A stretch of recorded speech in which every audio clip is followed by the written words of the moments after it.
asalaamaaleykum wa rahmatulah taala wa barakaatuhu mbokki Sénégal mbokki patriote yi man la seen mbokk seen xarit Khadim Bamba Fall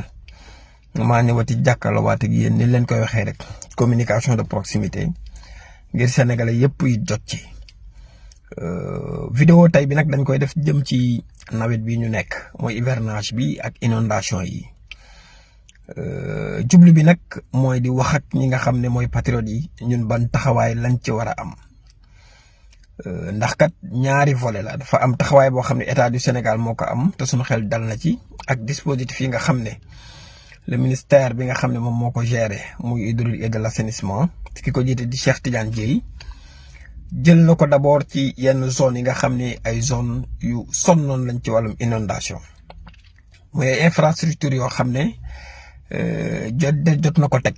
lu ci mel ni ay canalisation yu ci mel ni ay bassin versant ci yenn dëkk yi loolu moom docteur Cheikh Tidiane Dièye ak équipe am ak ONAS tàmbale na di ci dox ay jéego waaye du ñu ne fenn du taaren parce que il faut tenir une communication de vérité fenn du taa moom kenn mënu koo wax États-Unis day taa France day taa Italie day taa Europe day taa te ñoo ñu gën a développé waaye liñ ci mën a assurer Sénégalais yi mooy fu bari fu daan taa ba dana wàññeeku maanaam investissement yi nga xam ni sont des investissements lourds te état def ko te ñuy fàttali ne investissement ci wàllum assainissement du lu bët di tege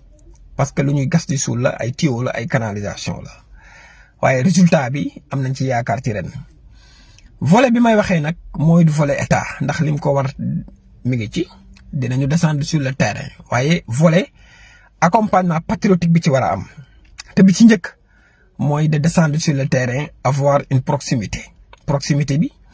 mooy autant que nous sommes ku ci nekk fa nga dëkk wala wa nga féetee lépp loo xam ne ni fii kat day taa fexeel jokkoo ak ñi nga xam ne ñooy peut-être la municipalité ak ñi nga xam ne tey jii mooy municipalité ba fa ne nga accompagner leen ngir kat ñu mën a indi solution ci loolu. waaye deuxièmement te moo ëpp solo mooy c'est l'aspect de la communication nawetu ren bi c'est à la fois liggéey bi état di def ak communication bi nga xam ne moom la patriote yi di arrimer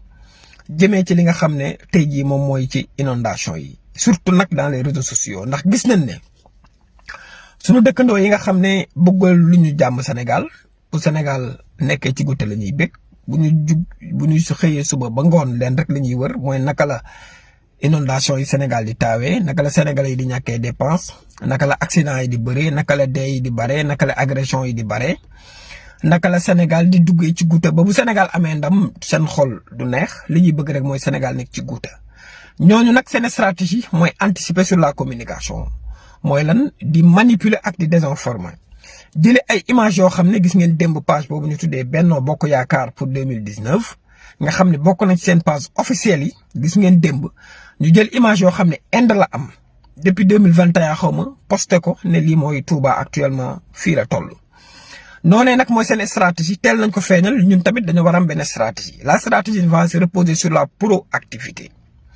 proactivité mooy naka la ñuy def ba lépp loo xam ne communication la maanaam ñu dabu ko mooy di wone li nga xam ne moo nekk ci terrain bi ba éviter la désinformation masalan bu nekkat fii taa na ñun ñu filmer fii taa bu neen ba tey mi ngi taa ñu filmer 1 heure de temps wala 1 jour après foofu taa ñu poster ko dans les réseaux sociaux wax ne lii amoon na fi kat waaye finalement lii am na. réactivité mooy li nga xam ne ñoom la ñuy publier buñ ko publier démb j'ai bien aimé et apprécié taxawaayu patriote yi dès que ñoom ñu génnee image yooyu rek gars yi dañoo def fact checking maanaam dañoo dem prouver ji li nga xam ne mooy image originale bi tey jii boo duggee ci Google am na ci yenn kii yoo xam ne image bu ñu publier di nga xam fan lañ ko jëlee ñu collé ko indil ko li nga xam ne mooy Sénégal yi donc communication foofu la toll. donc c'est à la fois liggéeyu état c'est à la fois descendre sur le terrain mais aussi à la fois avoir une communication intense loolu nag ñi nga xam ne aussi ñooy autorités yi ñoo ciy jàppale ñi nga xam ne tey jii ñooy patriotes yi surtout ñi nga xam ne ñoo nekk ci réseaux sociaux yi gën leen a dooleel de telle sorte que doota leen des moyens yoo xam ne dinañ di mën a wàcc ci li nga xam ne mooy ci terrain bi di filmer di aussi di partager ndax kat da cee am lu am solo la ci. donc maa ngi wax patriote yëpp en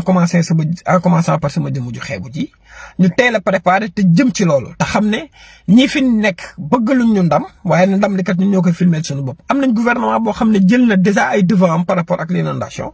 waaye nag fépp du taa loolu kenn mënu ko wax waaye tamit proactivité la ñuy am ci communication bi ànd ceeg réactivité. ak proximité avoir une communication de proximité boo xam ne dinañu mën a permettre lii nga xam ne tey jii moom mooy réseaux sociaux yi parce que ku jàpp ne kat presse classique bi dinañ ñu publier loolu doo ko gis waaye donc ñun ñoo am manuelu réseaux sociaux yi ñoo ko war a accentuer fexe ba communication bi jàll. loolee ñu naan fàtt fépp nañu fàtt fépp ak li nga xam ne mooy la communication bi jëm ci li nga xam ne moom mooy ci réseaux sociaux yi ak ci li nga xam ne mooy la communication institutionnelle wasalaamaaleykum wa rahmatullah.